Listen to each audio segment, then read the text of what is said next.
in a little bit of order. Budget. As you know, our state budget is working its way through the system, as is the federal budget. And I've had several meetings with EPA and seen sentiments here, and consistently across the board, the message is take a deep breath and wait and see what is going to happen at both levels. This is a period of time where it's out of our hands. We are very interested in seeing the state budget. You should reach your destination by 10:07 a.m. You've reached your destination. 7 minutes.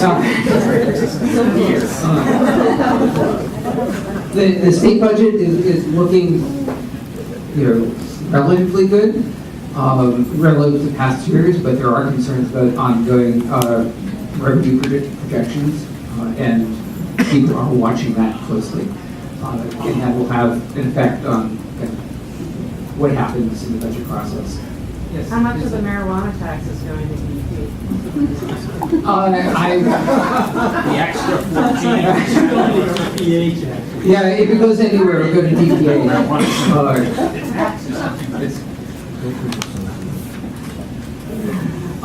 Yeah, we don't get a cut of that. That whole thing is not going to benefit us at all. So there's that, and then the federal budget. But as we talked about the last time in March, we do get a substantial amount of money through grants through the federal government. Wayside Cleanup does, DEP even broader is a lot of money, particularly those programs that delegated where we are implementing the federal program, water and air programs. So we are very dependent upon it. So there will be a lot more to come, but in the meantime, we're taking a deep breath, we're relaxing, we're letting the people who worry about that, and we'll go on vacation. And when we come back, we'll know more. The TCE sites, and yes? Relative to the budget and proposals for DP to take over the MPDS program, Yes. is that the same? With the budget and the proposal for DEP to take over the NICTES program, to seek delegation for the NICTES program, I believe the last I heard it has not passed the legislature, so it would be predicated upon the legislature, those people passing a bill that would allow us to do that and would fund a certain number of staff to give us the ability to do that. So until that happens, we're not going to move ahead on it. And this is all very broad, general. I'm not directly involved in the program. So we're waiting for that sequence of events. It has not yet passed. Okay. PCC sites and PFAS sites are continuing moving ahead. There's really not a huge amount to report on specific site-specific stuff. The regions are dedicating a significant amount of staff, particularly the Northeast region, but all the other regions have kind of a similar level or prorated number of sites that they are working on. So Susan, we put this on because we knew you were going to ask anyway, and that continues to be a priority among all our other priorities, and that's one of the issues that I keep emphasizing, that we have a lot of balls in the air, and TC is one of them, and we are assigning and methodically kind of looking at those sites and reviewing those sites. And my impression from speaking with the staff, the DRPs, is that the work is progressing really well, and the private sector, as we make contact and as we work on these sites, have been kind of very cooperative, and the work is going really well. So happily so. Yeah, not really. Do you think in the fall meeting we could get a real update on, sites and things like that? Yeah, what may be good would be to have one of the VRDs, of the site managers, come in and talk about specific sites Yeah. and some of the issues that they are dealing with. You know, similar to what John did a while ago on the Newton site. Yeah. And we could have him come back and try to get him to come back and update us on that, or choose another site, because there are a number of very interesting sites out there, and there are a lot of different flavors of how these sites are playing out, which is maybe the updates kind of, you know, they're hard to categorize because there are, you know, 15, it's like there's whatever the basket Robbins flavor. They're all playing out very uniquely. So, and PFAS, we're working on, a lot of sites. We're doing the kind of interesting thing for PFAS is out in the western region where they had in Westfield had a hit public water supply well of PFAS, and that well was taken offline. DEP is now doing sampling in private wells, kind of working out from there to see the extent of that and see what we're finding. So we're beginning to get preliminary results in now from that. So we'll have more to report back on that. But we are seeing contamination. We are doing, where necessary, we're doing follow-up from that. And you're testing for what? Generally, I believe we're testing, Mark is here, so what we're doing is the EPA method, and so it's 14 compounds there. So yeah, Mark will be here. The other non-site stuff, 5 minutes, that I wanted to throw out there and let you know about and kind of warn you about both. This is the opportunity problem, so to say. A couple of things. One, DEP is going to be, well, not DEP. The state of Massachusetts is going to be revising its website. Ours included. And I know it can't be intrusive on, but. I know. We thought we had it perfected.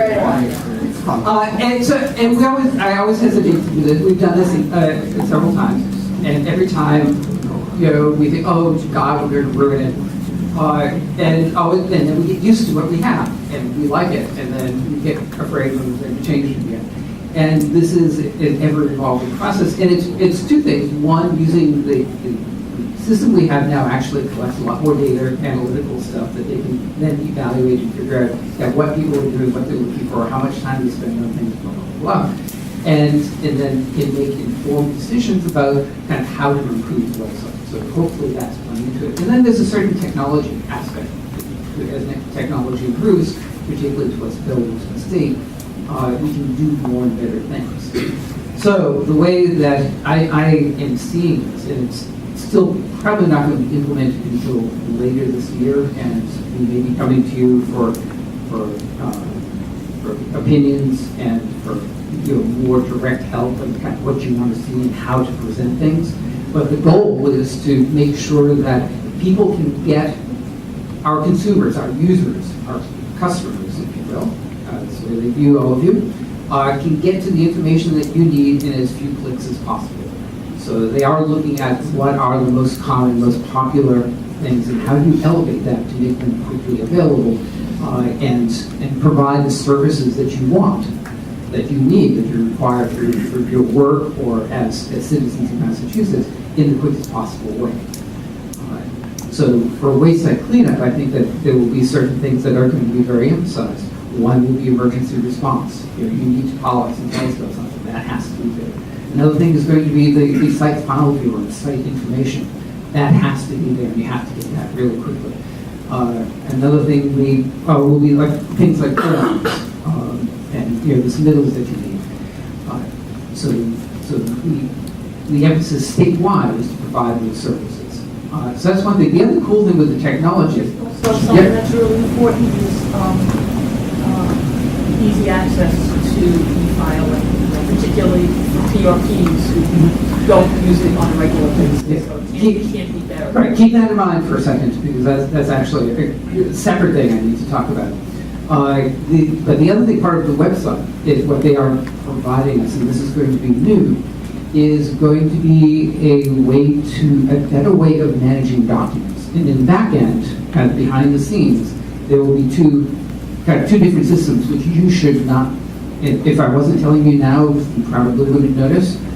But there is going to be a new document manager that they're going to be putting into effect, which will give us the ability to curate and manage collections of documents, kind of group them together in different ways, which will give us a lot more flexibility and should help find things better, because there will be multiple ways of kind of finding them. And this is different from what we have now, it can be better used as an archive for old material, for a variety of reasons you don't need to know, but for things like having all of the different versions of the MCP available.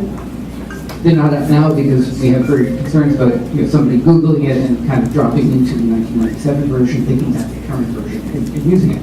We'll have better control of that, and we'll be able to make things like that available. So that whole process should work, and there will be a lot of disruption.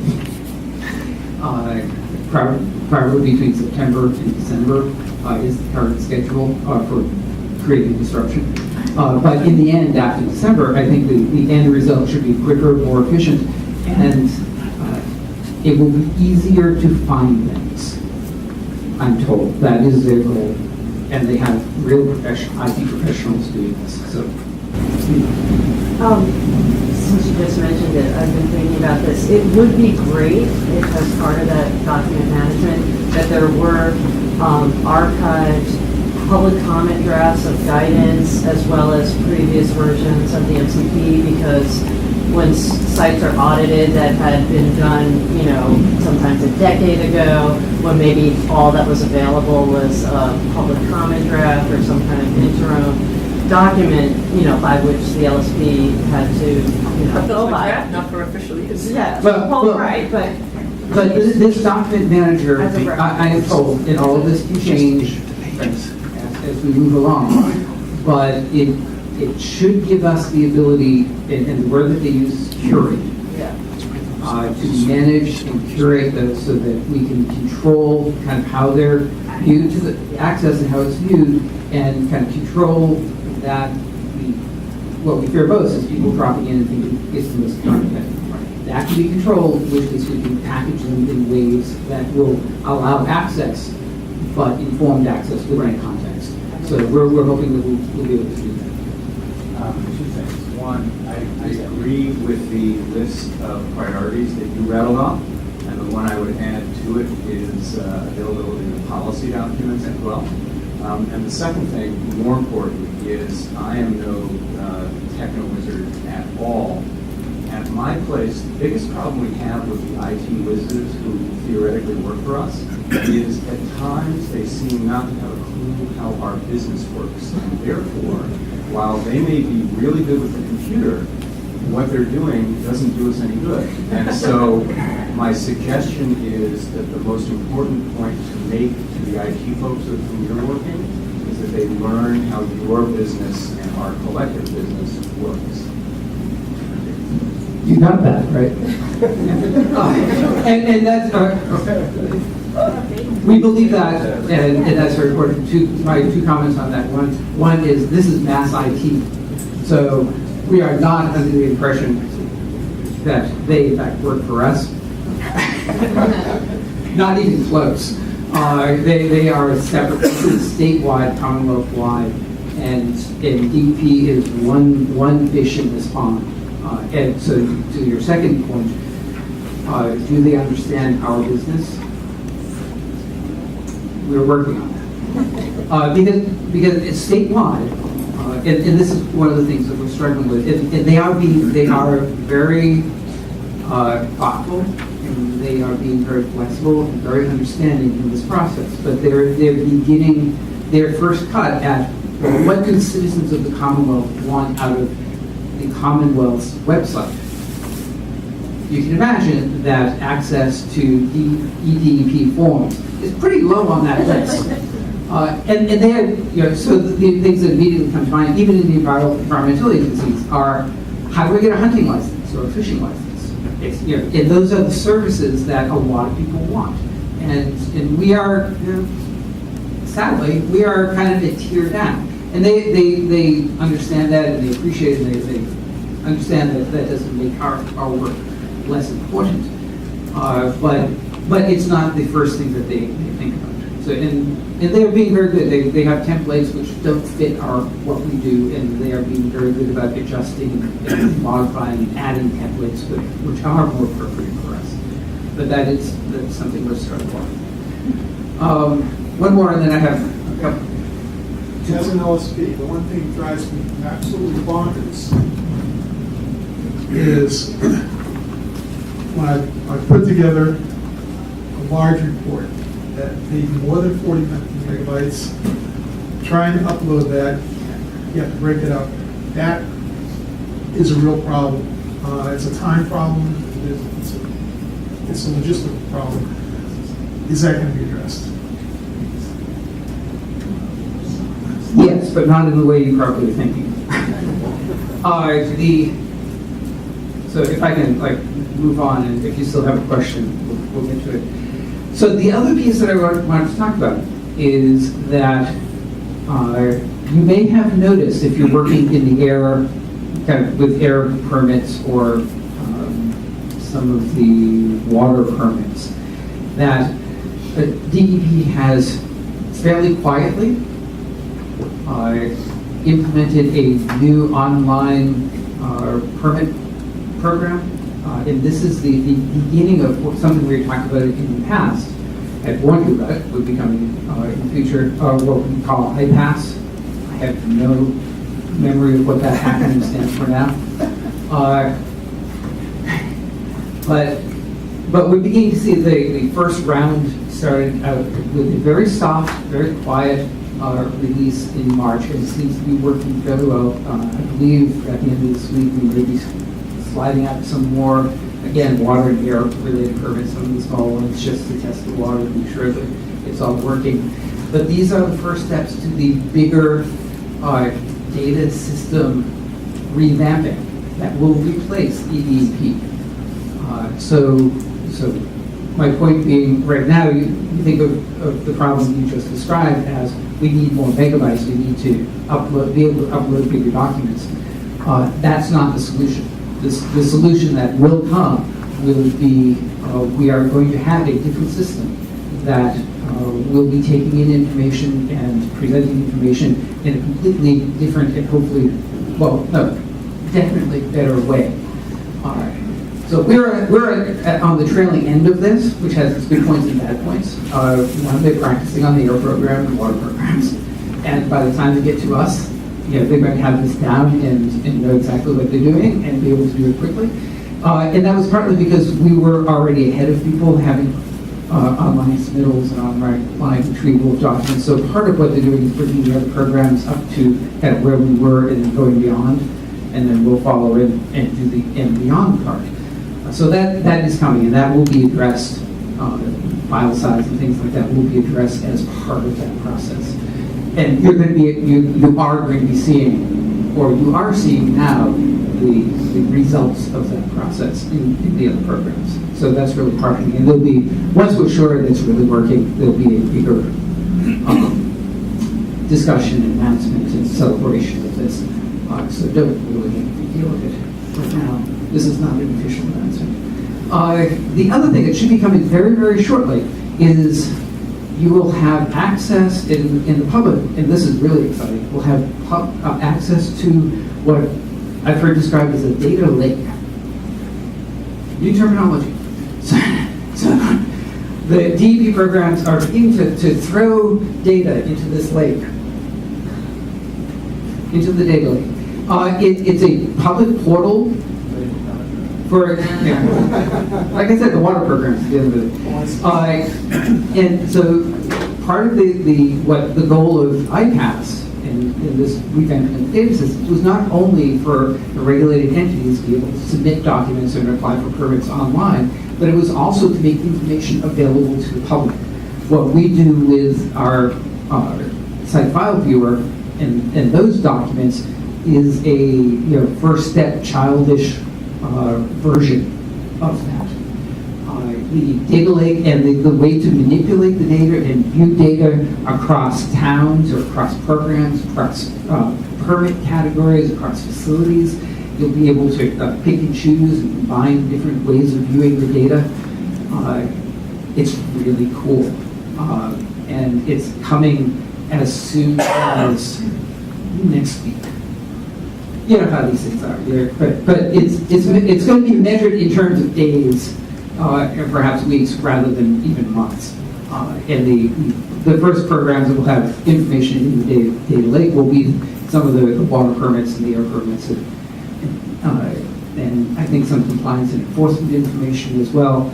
And then we'll be moving, and we'll be kind of adding things as they get more information. And eventually, our site file viewer won't entirely go away, but all of that will be brought into it, so you could pull up in this public data portal a particular town. Let's pick on Susan. You can pick on Arlington, and not only will you be able to look at the 21 e-sites that are in Arlington, but facilities with different permits and enforcement actions that happen there, and you'll be able to do it geographically. You'll be able to do it by address, and search in different ways across programs.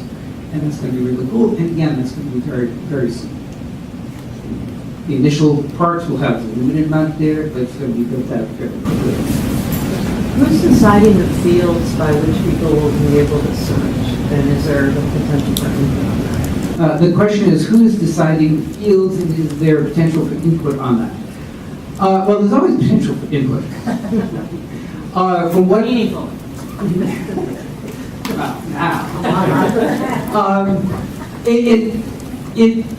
Frankly, it's a variety of different things, and so your input will be welcome. But kind of the two big things that you have to think about, or that we are thinking about, that work in our data people, is one, this is all built around particular software that we've purchased or licensed, whatever we've done with it. So it's what are we able to build into it, and what are those technical limitations?